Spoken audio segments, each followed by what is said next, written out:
Welcome back to the channel. Sadly today the weather is horrible outside, but that is okay because I have a new toy that I want to show you. Thank you to Sydney Tools for hooking this up for us, and yeah, I'm really excited about what it is. If you don't know what it is a Unimig Viper 120 MIG welder. So this will allow me to do all of the rust repair on the Suzuki. So without further ado, my first unboxing video, we'll get into it.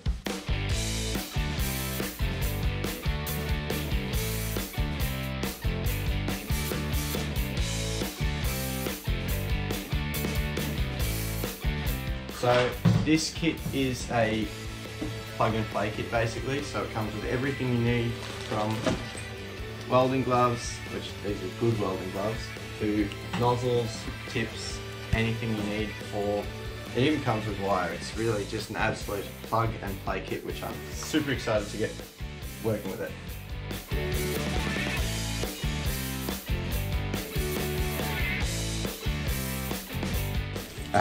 This is our roller and our tips.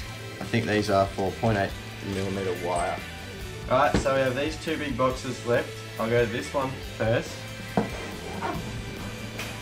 As I mentioned before, this is a full plug and play kit, so it comes with everything you need, including this, which is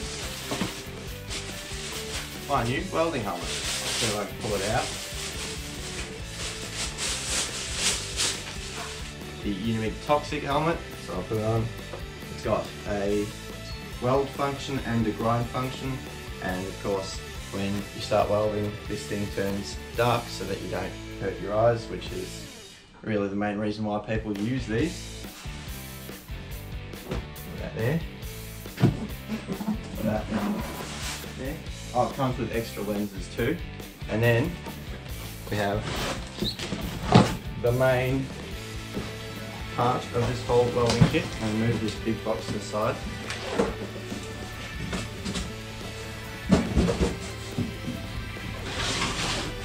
This is the unit.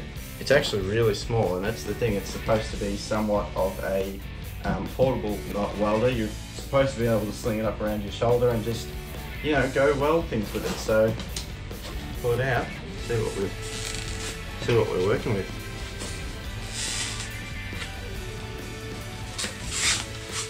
Alright,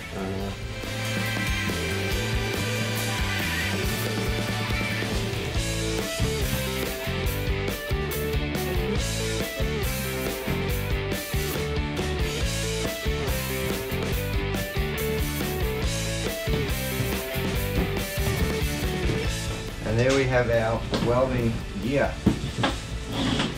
wrapped in plastic of course. This welder is made to suit a 10 amp plug, so really most garages, sheds, work, shops really should have some form of a 10 amp plug, which is perfect because this is what it uses. Instruction manual, and here's that sling I was talking about. Just put it up around your shoulder and go out about, have fun. I'll swing it around for you. So here we have our voltage knob, and this is where you adjust what size wire you have. Now this is pretty cool because the voltage and wire feed speed supposedly works together so that you don't have to adjust the two knobs accordingly. But anyways, that's the kit. I'll get all this plastic away. We'll get into it. Alright, so now we've got the Viper 120 set up. I've got my gloves here, so it's just a power switch on the back. And you can hear it turns on. We've got this wire in, it's like a 1 kilogram roll of gasless wire.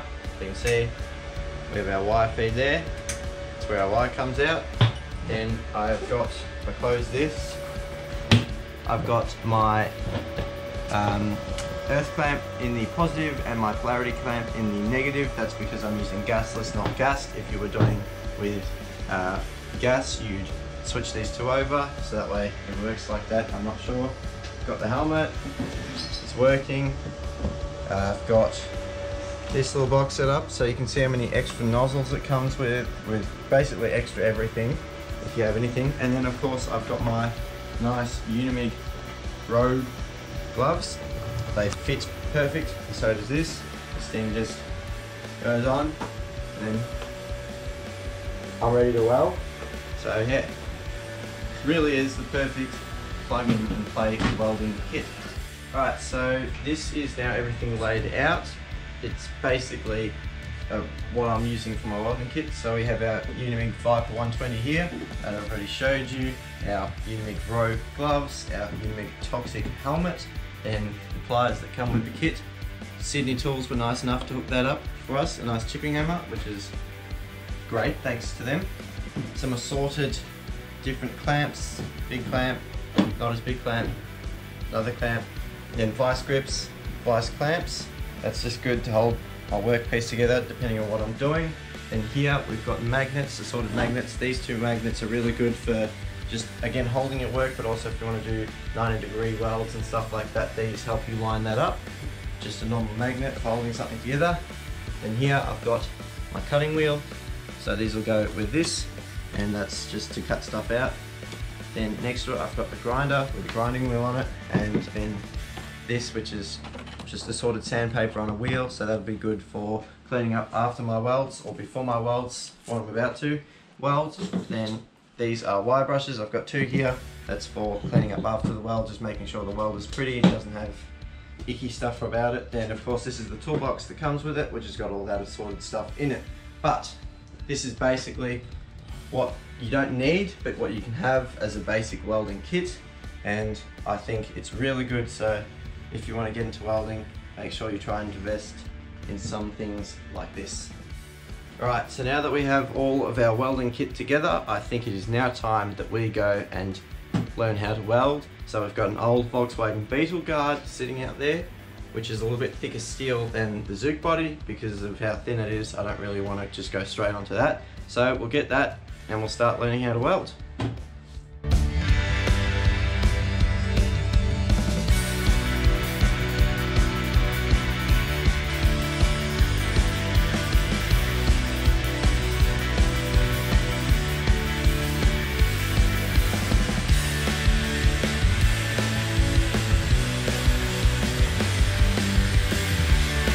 Alright, so now I've got everything in place. My welder is on. I've just got it set on the lowest voltage and wire feed setting, just because I, again, don't really know what thickness this metal is. I'm just going to go up here and do a tack and just see if that actually works. If that works, I'll then attempt to try and run a bead and see what happens. So yeah, we'll get into welding at home. This is fun. Works. It works, that's a tack. I'm just gonna go run a little bit of a bead.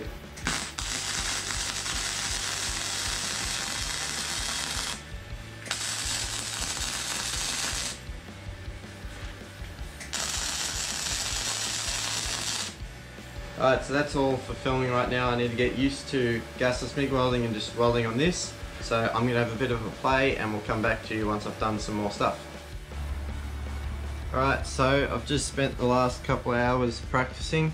It's good, the MIG welder works. The only thing really now that needs to get better is myself. This is my first time welding with gasless, so I didn't really know what to expect. There's some good welds here. They're not good, they're just, you know, just running beads, a tack there. It's just, I tried to cut here and then fix it, but I've just got a problem with whenever I go to weld on one side, it's like it just melts the metal away. So I need to figure out what that is, and that's using the lower setting here. So I just need to figure out what that is with that. And Dad gave me a challenge here to fix this, but again, all that would happen was one side would just melt away. So that's where I just need to do my homework and figure out what's causing that and how I can fix it.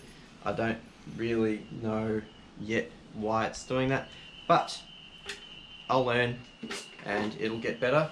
If you want to watch more of the Zook restoration, I will link the playlist below. I recommend you go watch that. If you want to get one of these for yourself, I will put a link in the description to Sydney Tools. Go get yourself one of them.